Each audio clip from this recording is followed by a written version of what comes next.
Jamahal Hill's emotional backstage reaction to the loss at UFC 311 was captured on camera. In a video shared by ESPN, Hill is seen squatting on the floor, seemingly just moments after walking beneath the fan stands. He remains there briefly, his head hanging, before letting out an anguished cry and standing up. Prochazka's post-fight interview can be heard in the background, making the moment even harder to bear. The footage then shows a devastated Jamahal Hill walking toward the back rooms.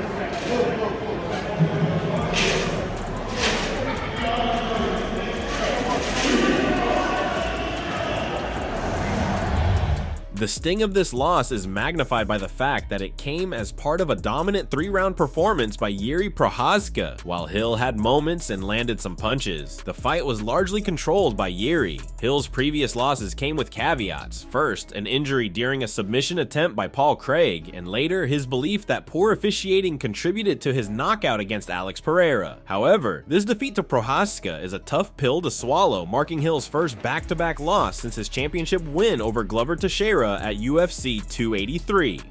On the Pound for Pound podcast, Henry Cejudo and Kamaru Usman discussed Merab Dvalishvili's impressive win over Umar Nurmagomedov at UFC 311. Henry openly praised Merab, calling him the greatest bantamweight of all time. He acknowledged that Merab has faced a who's who of the division, including legends and champions like Jose Aldo, Cejudo himself, Sean O'Malley, and Peter Yan. And now, with his victory over Umar, Merab handed the undefeated fighter his first loss. Cejudo's statement was particularly significant given his long history of claiming to be the greatest bantamweight in UFC history. He also pointed out something that surprised him. Umar, typically known for his pace and non-stop attacks, appeared visibly tired in the second round of the fight. Despite a strong start from Umar, Merab's relentless pace, pressure, and wrestling dominance were too much for the Russian. The Georgian champion set a new record for takedowns, surpassing GSP's 91. The bout was competitive, earning both fighters the Fight of the Night bonus. Merab extended his win streak to 12 and retained his bantamweight title.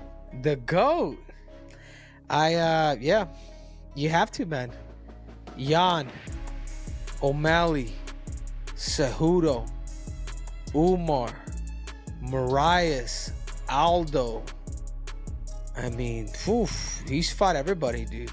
We both had Umar winning. Like Merab just got another level of respect for me. I ended up rewatching the fight this morning, Kamaru, and yeah, Merab won, dude. Merab won 3, 4, and 5, and Umar, I felt like Umar was tired in the second round. There's one thing that Merab does do well, and he likes to have fun. He gets the crowds involved. Fuck, he did it with me. I mean, I could hear the fucking crowds cheering, ah! And he was doing the exact same thing to a guy like Umar Nurmagomedov. I mean, he was, he would miss a kick and he would do this and then he would do that and he would get him against the cage and then he was talking to the actual commentators.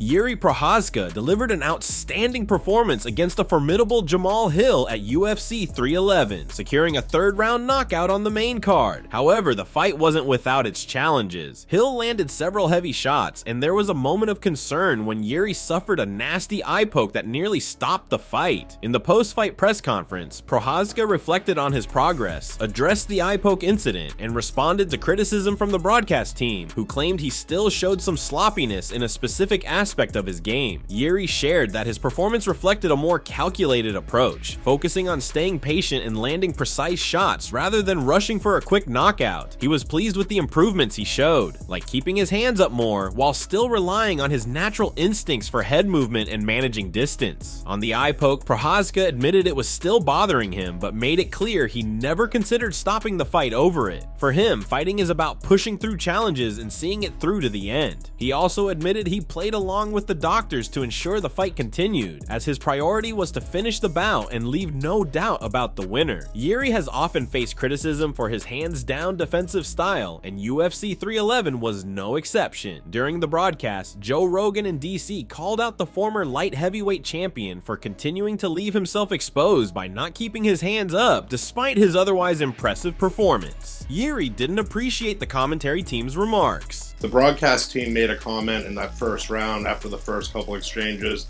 that your hands were kind of dropping again. I had in the first round, hands down. The broadcast team made a comment that you appear to be having dropped hands. Fuck them. I worked on that so much, so I think it should be. You should see that. Was that something going through your head as the fight progressed that you had to? Yeah. It seemed like you were kind of over exaggerating. Yes. Man, all the worlds message me every day. Man, you have to keep your hands up. So okay, like I will do that for this fight. I will keep that for, especially for this night.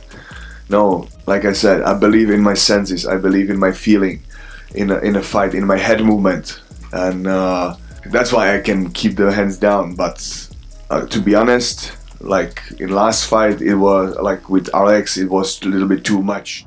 Dana White explains why Islam Makhachev is pound for pound #1. He praised Islam for his readiness to step in and fight Renato Moicano at short notice after Tsarukyan pulled out due to a back injury. Dana highlighted this as a key factor that sets Makhachev apart from other fighters who aspire to be in his position. He doesn't just talk about fighting anyone, he proves it by doing it. White recalled how Islam confidently declared, "I'm the champion. I'm going to bed. Whoever I'm fighting tomorrow, I don't care. I'll wake up and fight anybody." Dana was impressed, saying Islam lived up to his words and performed like a true champion. Along with declaring Makhachev as the #1 pound-for-pound fighter in the world, Dana went further, stating that this latest performance solidified Makhachev's place not just atop the rankings, but as the greatest lightweight to ever compete in the UFC. There's no doubt about it, Dana said. He's the pound-for-pound best in the world right now, and he's definitely the best to ever do it in that division.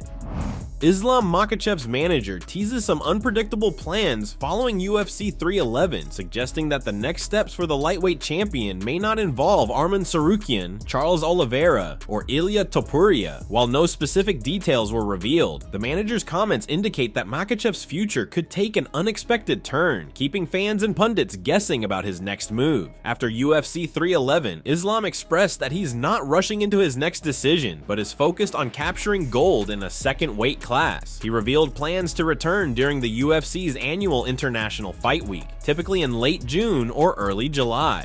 While Arman Tsarukyan remains the leading challenger for Makhachev's lightweight title, Dana White made it clear that Tsarukyan will need to earn his way back into the title conversation. A rematch with Charles Oliveira, whom Makhachev defeated at UFC 280 to claim the belt, seems like a strong possibility. Additionally, featherweight champion Ilia Topuria has suggested he might move up in weight for a potential champion versus champion fight. However, Makhachev's manager, Ali Abdelaziz, indicated that none of these fighters are being considered for his next opponent. In a recent social media post, Abdelaziz teased that the UFC is planning something entirely unexpected for the 33-year-old Russian champion. Quote, "The UFC has a completely different plan for Islam, which doesn't include Oliveira, Arman, or Ilia, but it's an unpredictable sport and you don't know what could happen."